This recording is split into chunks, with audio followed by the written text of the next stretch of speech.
Woolen versus worsted. What does it mean and when do we use them? In this video, I'm going to talk about the two different styles of spinning that we can use to achieve the yarn that we actually want to work with. If you're new here, my name's Becca. I'm a hand spinner, knitter and newbie weaver, and you're very welcome to my little fibre art space in my home in West Wales. Okay, so what do we mean by woolen spun and worsted spun? It's a style of spinning, and it means that you're either producing a very smooth yarn that's got lots of drape, or you're producing a fluffy woolen yarn with lots of halo that maybe you want to use for a woolly jumper or something that needs to be sort of squashy and warm and wool because it traps a lot of air, therefore it's very insulating and very warm.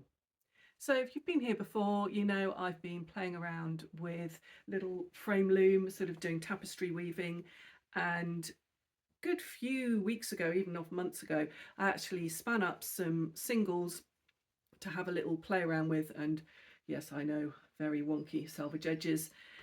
And so this little piece of sampling was using yarn that I span in a worsted style specifically for weaving.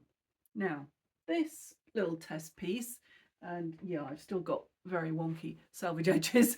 That little test piece, I was just using yarn from the Ugly Yarn Pile. And when I say the Ugly Yarn Pile, as in kind of things I've been experimenting with that actually I don't really like the end results, or they're a bit lumpy or bumpy, or they're overplied or underplied or over twisted or under twisted. You know, they've got something that's not 100% right with them.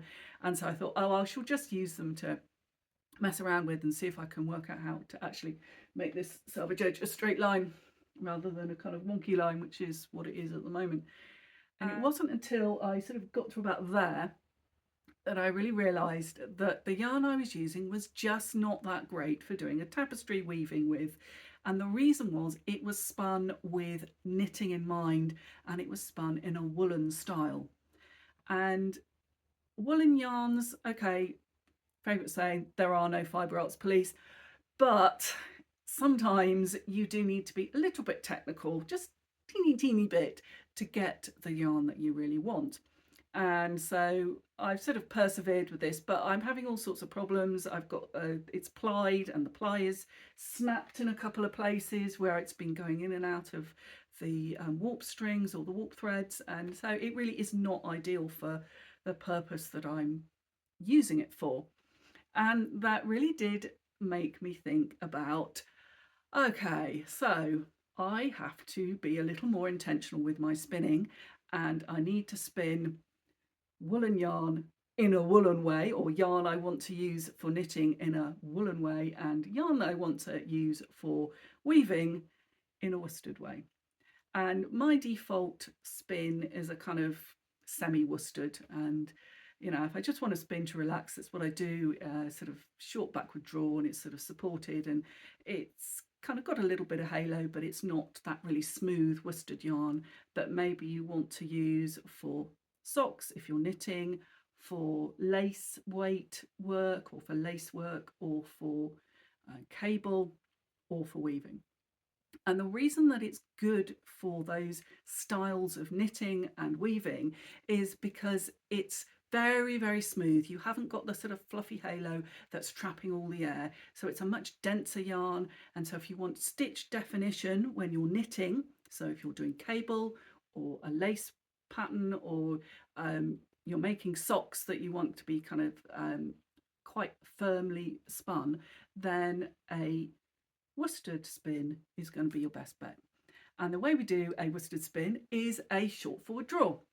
Now, a little while ago, I asked everybody if they had any particular techniques that they were struggling with that they maybe would like me to feature on the podcast. And one of those persons who said, yes please, was my good friend and your good friend, Jen. Yay for Jen. So Jen was my first subscriber, first ever person that left a comment, and she always comments on the video. So hi Jen. She sort of lives over the other side of the country from me, but we kind of obviously we chat on the comments, and it's really lovely to have her along.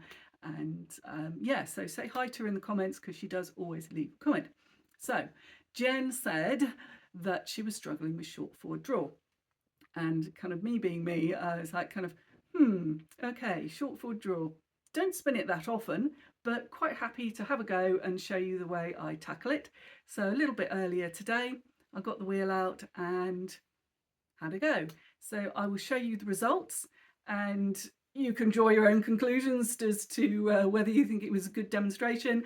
And I always say, if you're an experienced spinner and you think I should have said something else or done something in a slightly different way, then please do leave a comment below, because then we can all learn together. And the wonderful thing about YouTube is the fibre arts community on here, and that it's a really good exchange of experiences and styles of spinning, and it's lovely to have that interaction.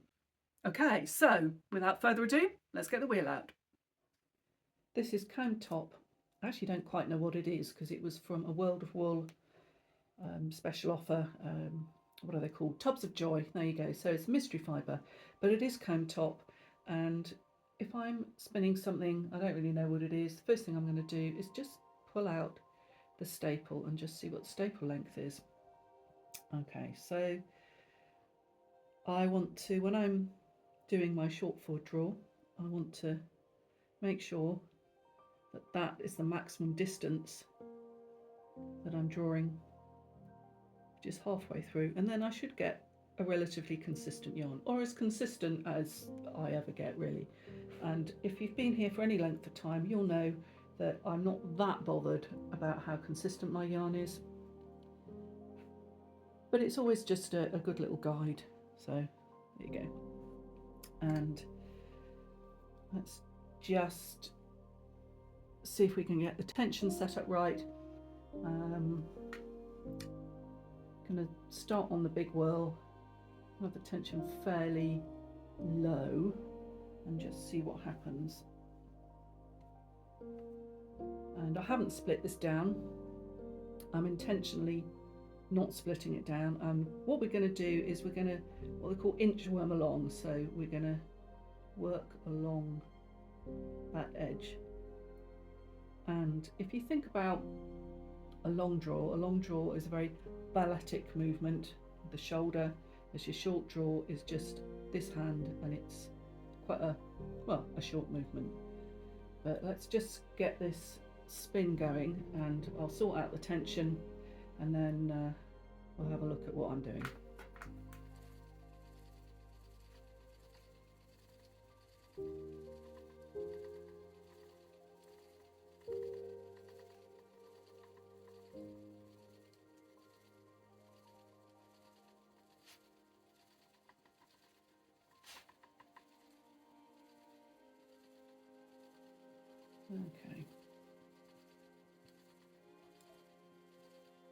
Okay, let's just have a look and see what the tension is like. Yeah, I think I'm going to pull it up a little bit.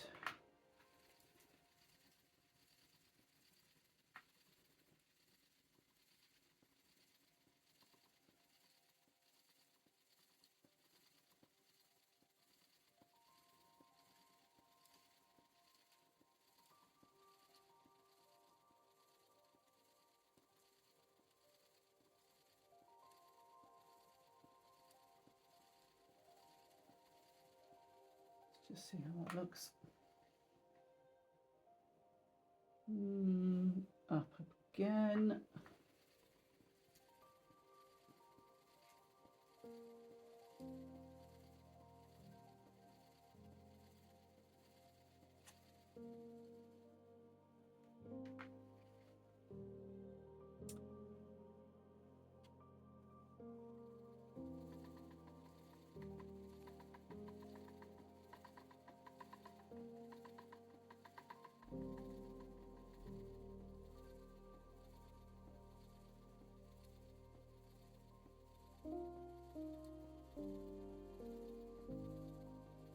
And I'm not holding anything very tightly.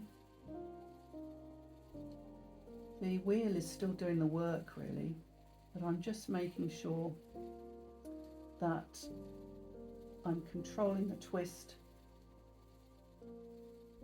at the front.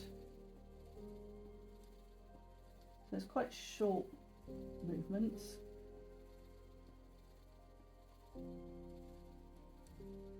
And I could go a little faster.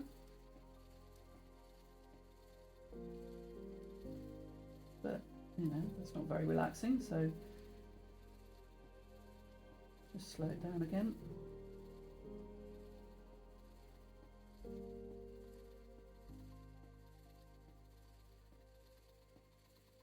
And if it feels like it's going to lock up, it was just felt like it was going to lock up a little bit there, you can always just pull it a bit further back.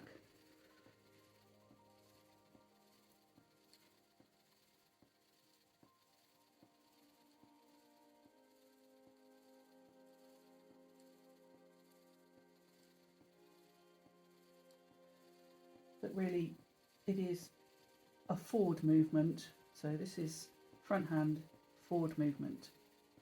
Now, I have a tendency to fall into my normal spinning habit, and I'll just show you what that is. Let me just change this. Okay, so my default spin is what they call a short backward draw. So I'm actually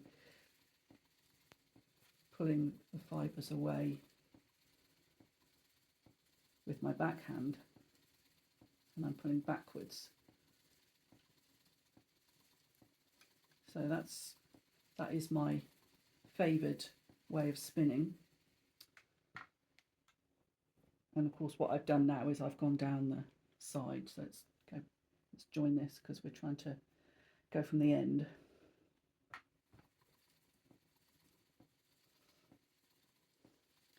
And I hope you can see the difference is that I'm pulling my fibre forward rather than drawing it back.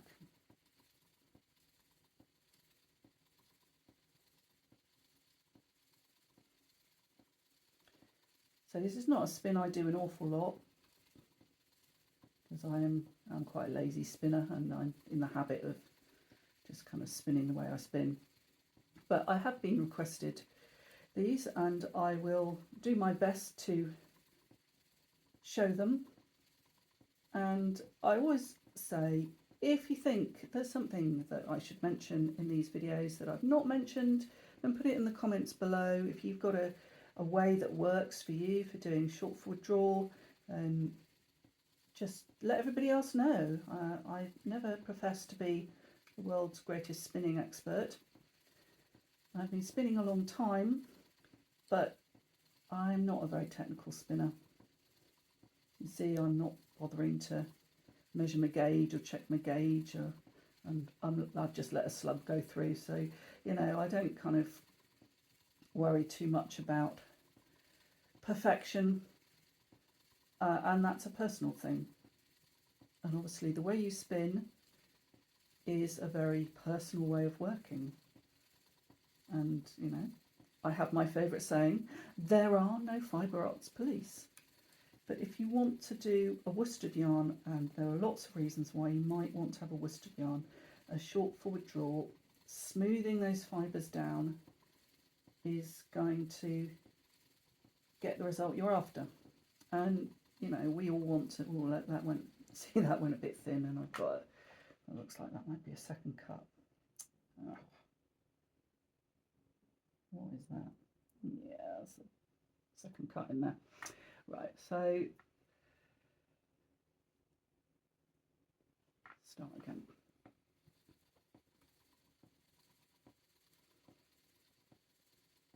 I'm always slightly nervous when I'm showing you spins that I don't do all the time, because obviously I'm not going to be as practiced as someone who spins like this all the time.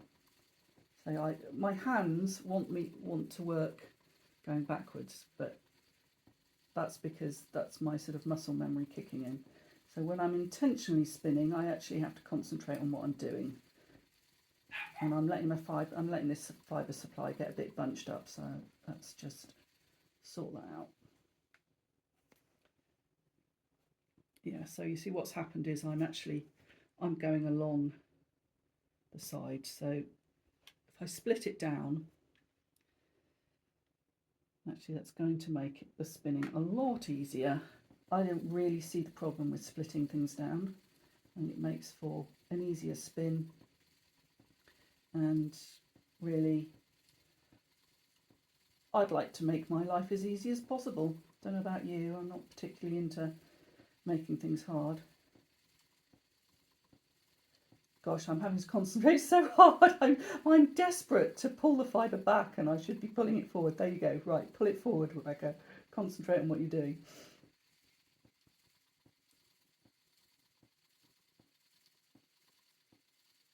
But it's spinning up really nicely, and it's going to be a nice yarn, this. Okay, so I think you get the general idea, but I think it's really key to note I'm not gripping the fibre particularly hard, because that way you will give yourself some kind of tendon injury. So let the work, or let the wheel do the work. Okay, so I think we'll call that a day. I hope you found that useful. Now, quite often in the video podcast, I do a little section which I call a breath of fresh air. And I didn't do one last time because I could actually tell from the YouTube information that I'm sent that people were fast forwarding it. So I said I wasn't going to do them anymore. But everybody said, no, we love them. So I am going to do one, but I'm going to tack it on the end of the video so that if you don't want to watch it, you just don't have to watch the end of the video. So that will be coming a little bit later. Okay, so what's up next? Vintage knitting patterns. A few weeks ago, I asked if people would vote as to which of these vintage Tea Cosy patterns they would like to have as a freebie. And this was the winner.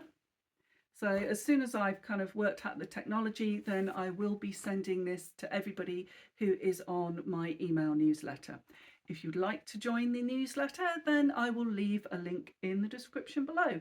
And I try and send out a weekly newsletter with just a few hints and tips about being a hand spinner, how to knit with hand spun yarn, and exciting things like that.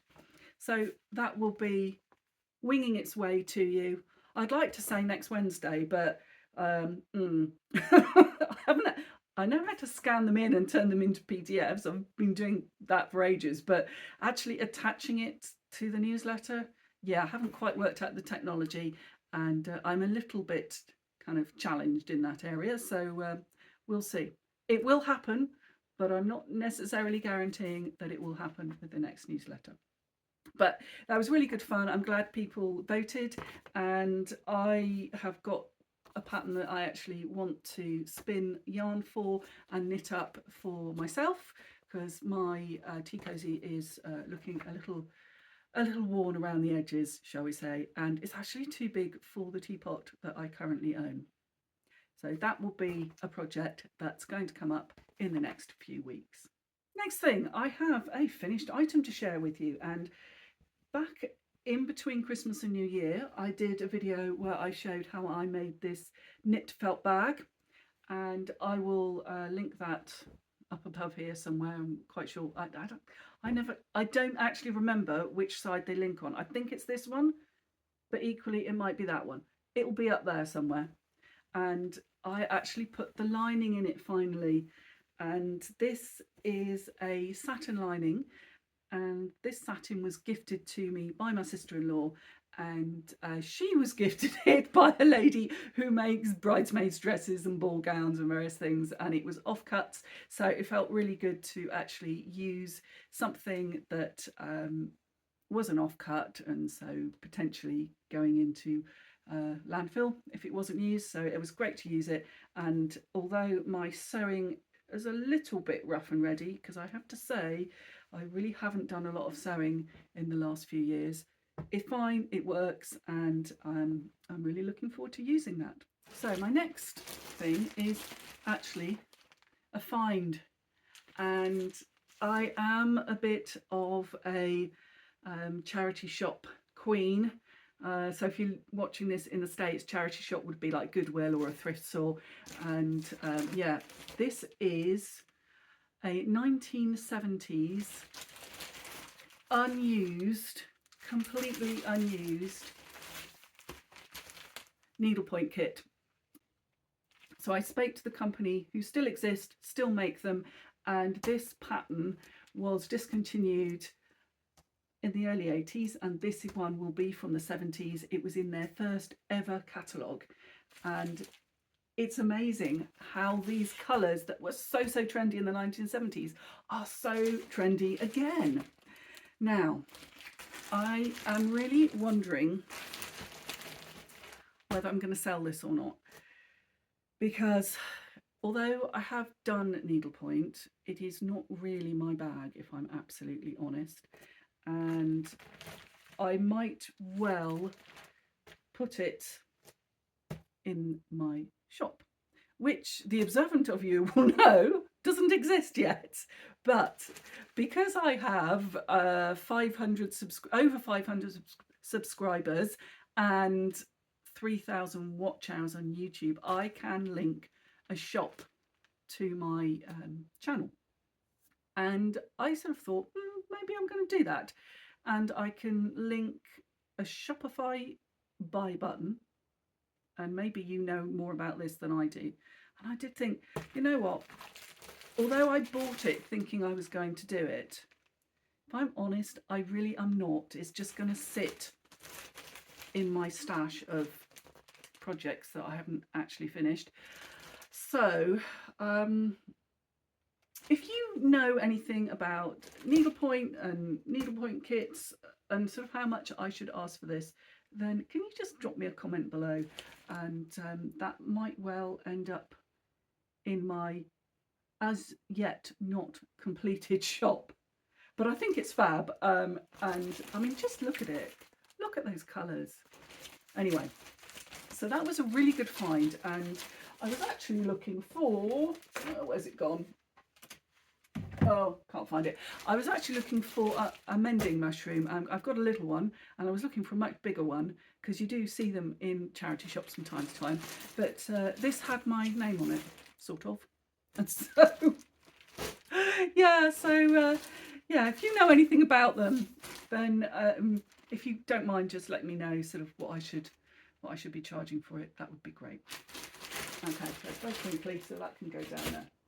In my last video, I asked for suggestions of fibre suppliers and indie dyers that you really love, and maybe that you'd seen at Wonderwool, that I can check out and buy some of their stock so I can actually demonstrate it on the podcast.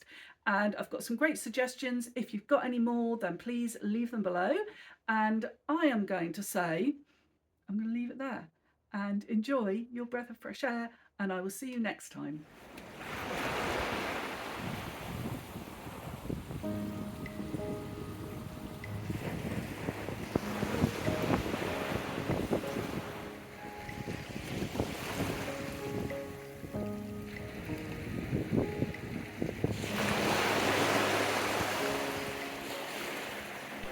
To see the full-length video on this location, click on your screen in the box right now.